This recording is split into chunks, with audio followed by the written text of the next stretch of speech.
Hi, எல்லோருக்கும் வணக்கம். இந்த பாத்திரம் என்னன்னு உங்களுக்கு தெரியுதா? இது நீங்க யாருமே பார்த்திருக்க மாட்டீங்க. இதுதான் ரொம்ப ரொம்ப பழமையான ரயில் அடுக்குன்னு சொல்லுவாங்க. ரயிலுக்கு இதுக்கு என்ன சம்பந்தம் அப்படின்னு நீங்க யோசிக்கலாம். அந்த காலத்துல சேத்ராடம் போறதுக்கு, காசி, ராமேஸ்வரம் இதுக்கெல்லாம் போறதுக்கு சமையல் பண்றதுக்குன்னே பிரத்யேகமா தயாரிக்கப்பட்ட ஒரு பாத்திரம். இதுல என்னென்ன இருக்கு அப்படின்னு சொல்லி உங்களுக்கு காமிக்க போறேன். பார்த்தாலே உங்களுக்கே ஆச்சரியமா இருக்கும். ஃபர்ஸ்ட் ஏதாவது ஒரு காய் பண்றதுக்குள்ள 2 அகலமான பாத்திரம். அடுத்து இதை சிப்பல் அப்படின்னு சொல்லுவாங்க.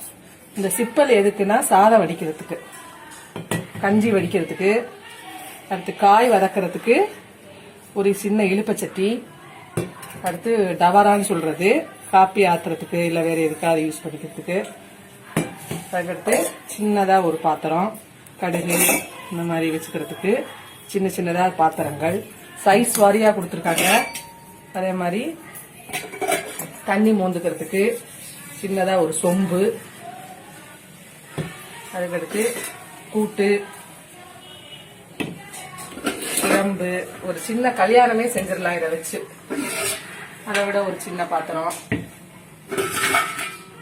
கடைசியா ரொம்ப ஆச்சரியமா இருக்கும் உங்களுக்கு, ஒரு பெரிய கவலை தண்ணி மூந்து வச்சுக்கிறதுக்கு. இதை விட ஒரு ஃபேமிலியே இதை வச்சு ரன் பண்ணிடலாம். ஆனா அது ஃபுல்லா ஒரு சின்ன அடுக்குலயே காம்பாக்டா ஒரு பெரிய இன்ஜினியரிங் ஸ்டூடெண்ட் கூட யோசிக்க முடியாத அளவு அந்த காலத்துல ரொம்ப அழகா பண்ணிருக்காங்க. எதுவுமே டிஸ்லோகேட்டே ஆகாது. நீங்க வச்சீங்கன்னா அது அழகா செட் ஆகும் எல்லாமே.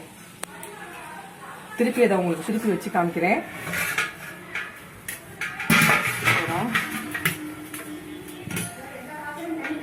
எல்லாமே தனித்தனியாக செட் பண்ணுறேன். 2 1 2 3 4 5 6 7